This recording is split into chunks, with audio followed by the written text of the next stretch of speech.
ثاني نكرم حبيبنا اخونا وحبيبنا الكابتن الرحال مصطفى المياحي، فريق صقور الديوانيه. الله يعطيه الصحه والعافيه، والحمد لله على سلامتكم، سلامة وصولكم بين اهلكم بين ربعكم في محافظه القطيف وتحديدا في العواميه. الله يعطيه الصحه والعافيه. واحنا كفرق دراجين القطيف جدا سعداء بلقائكم وتواجدكم معنا بين اهلكم وربعكم. حبيبي نكرمك، ما يحتاج نشرح عن البرنامج، فنكرمك بالميداليه الاستحقاقيه لك كمنجز وكبطل، قطعت مسافات طويله ومن دوله الى دوله حتى وصلتنا بالسلامه، واهم شيء السفتي والسلامه.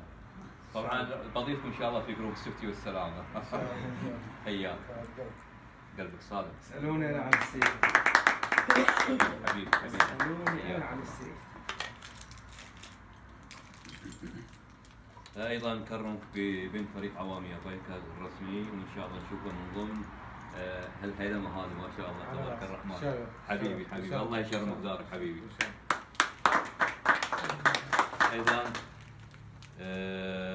مركز الدراجات، طبعا هذا مركز مختص بالدراجات الناريه الرحاله الجولد، وعندهم اخصائيين طبعا في الشركه الام عبد الله هاشم، والحمد لله شغالين معاهم، موجوده في الصناعيه وبين الاقيام العواميه.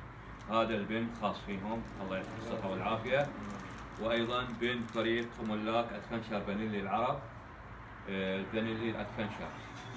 حياك الله، الله يشرف دارك. ايضا درع شكر تقديري لك، وعليه صورتك واسمك واسم الفريق. يستاهل ابو فوله. ما قلت لي من اول بفوله.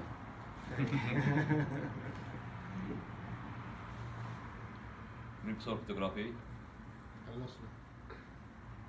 خلصت؟ اوكي حبيبي. ايضا شهاده تقديريه وشكر لك حبيبي كابتننا الغالي الى الفريق، فريق صقور الديوانيه. عسى ان شاء الله ما قصرنا في حقكم، وان شاء الله عن قريب نلتقي معاكم في العراق ان الله اراد، او منطقه ثانيه او دوله ثانيه. حياكم الله. الله يشرف ذاكم حبيبي. ايضا بنت خاص بيوم التاسيس المملكه العربيه السعوديه، طبعا انتم ما حضرتوا فحقكم موجود. حياك الله، الله يسلمك. حياك الله. وايضا على المملكه العربيه السعوديه